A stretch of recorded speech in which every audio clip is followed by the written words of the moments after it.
अस्सलामुअलैकुम। आज मेरा टॉपिक है बेसल गैंग्लिया और उसकी क्लासिफिकेशन। बेसल गैंग्लिया क्या है, तो मैं ये आपको बताता हूँ कि collection of grey deep message in cerebral hemisphere, ये है बेसल गैंग्लिया। इसको बेसल न्यूक्लियाई भी कहते हैं। अब बेसल न्यूक्लियाई की क्लासिफिकेशन क्या है, उसमें हमारे पास कॉडेट न्यूक्लिया है, पोटामेन न्यूक्लिया है, ग्लोबस पैलिडस है, एमिगडाइलाइड न्यूक्लिया है, सब्सटेंशिया निग्रा है, सबथैलेमिक एरिया है, और उसके बाद रेड न्यूक्लियाई भी हो सकता है।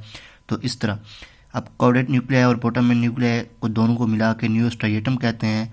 कॉडेट न्यूक्लियाई, पोटामेन, ग्लोबस पैरिडस को तीनों को मिला के कॉर्पस ट्राइएटम कहते हैं। कॉर्पस ट्राइएटम जो ग्लोबस पैरिडस है, इसको दो में डिवाइड करते हैं, इंटरनल और एक्सटर्नल पार्ट्स हैं इसके। पोटामेन न्यूक्लियाई और ग्लोबस पैरिडस को दोनों को अगर मिलाया जाए तो ये लैंडिफॉर्म न्यूक्लियाई बनाता है। एमिग्डाइलाइड न्यूक्लिया कहाँ पे होता है, ये जो इनर पार्ट है ये है ग्लोबस पैरिडस, पीछे इसके पोटामेन न्यूक्लियाई पड़ा है, दरमियान में इनके इंटरनल कैप्सूल होता है, और ये हमारे पास कॉडेट न्यूक्लिया है। कॉडेट न्यूक्लियाई का ये जो एक्सटेंडेड पार्ट है ये है एमिग्डाइलाइड न्यूक्लियाई। जो सब्सटेंशिया निग्रा होता है वो मिड ब्रेन का पार्ट होता है।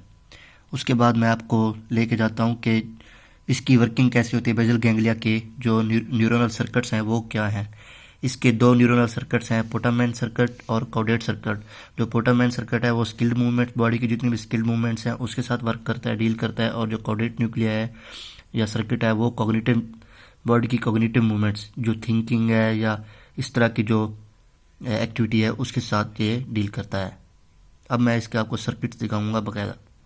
एक्चुअली जो बेसल गैंग्लिया है ना, बेसल गैंग्लिया ये खुद इटसेल्फ वर्क नहीं करता, बल्कि ये क्लोज एसोसिएशन के साथ वर्क करता है। किसके साथ? Cortico spinal motor control system के साथ।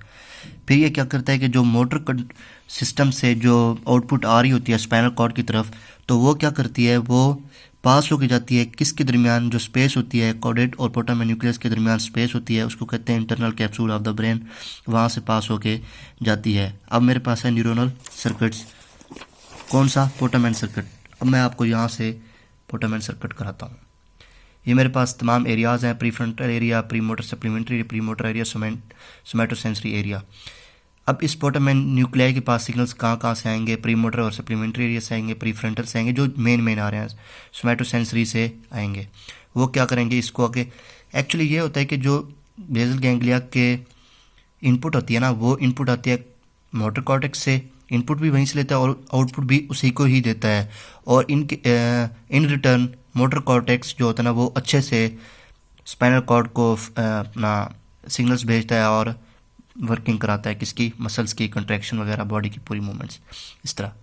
तो ये सिग्नल्स आ रहे हैं, इनपुट आ रहा है पोटामेन के पास। पोटामेन क्या करेगा? ग्लोबस पैरिडस के इंटरनल पार्ट को भेजेगा, फिर एक्सटर्नल, वहाँ से होते हुए फाइबर्स वेंट्रो इंटीरियर और ventro lateral nuclei of thalamus के पास पहुँच जाएंगे।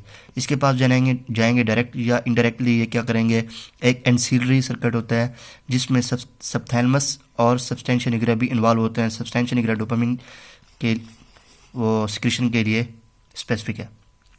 उसके बाद ये इनपुट सिग्नल्स क्या करेंगे? इनपुट सिग्नल्स जाएंगे फ़ौरन से प्राइमरी मोटर एरिया के पास। ये देखें, प्राइमरी मोटर एरिया के पास जाएंगे, फिर ये आउटपुट भेजेगा किसको? ये आउटपुट यहाँ से आउटपुट भेजेगा, ये यहाँ से स्पाइनल कॉर्ड को भेजेगा, और बॉडी की जो जितने भी मूवमेंट है और मसल्स की कंट्रैक्शन वगैरह और बॉडी की स्किल मूवमेंट्स इससे एक्टिवेट होंगी, डीएक्टिवेट होंगी, इस तरह। तो ये हमने कर लिया कौन सा? Neuronal circuits.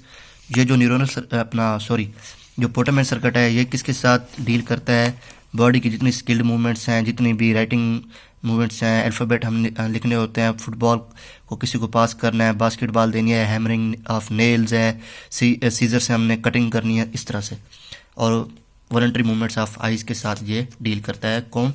पोटामेन सर्किट। उसके बाद मैंने आपको बताना है इसके बारे में, कॉडेट सर्किट। कॉडेट सर्किट के बारे में, कॉडेट सर्किट क्या है? कॉडेट ये सीक्वेंसेस, बॉडी की जो सीक्वेंसेस ऑफ मोटर पैटर्न्स है उसके साथ डील करता है। जैसे कि कॉग्निटिव मूवमेंट, कॉग्निटिव कंट्रोल हो गया, मोटर एक्टिविटी हो गई।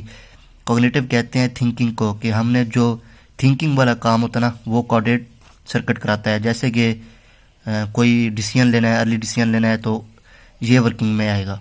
तो उस वक्त क्या होता है कि मैं आपको मिसाल देता हूँ एक, कि अगर एक बंदा जा रहा है, उसके सामने शेर आ गया है, लायन आ गया, तो उसने फ़ौरन से कोई ना कोई डिसीजन लेना है ना, उसने भागना है इधर उधर या फिर उसने दरख्त पे चढ़ जाना है, इस तरह से उसने कोई वॉलंटरी एक्शन, फ़ौरन से कोई ना कोई एक्शन लेना है ना, तो उसके लिए जो वर्क करेगा वो कौन सा है, कॉर्डेट सर्किट है। और कॉर्डेट सर्किट की मैं आपको अब वर्किंग बताता हूँ कि ये कैसे है। एक्चुअली ये होता है कि जो कॉर्डेट सर्किट होता है ना वो चारों लोब्स में प्रेजेंट है, टेम्पोरल में भी है, वो टेम्पोरल में है, और दूसरा सारे जितने भी एरियाज़ हैं उनमें है।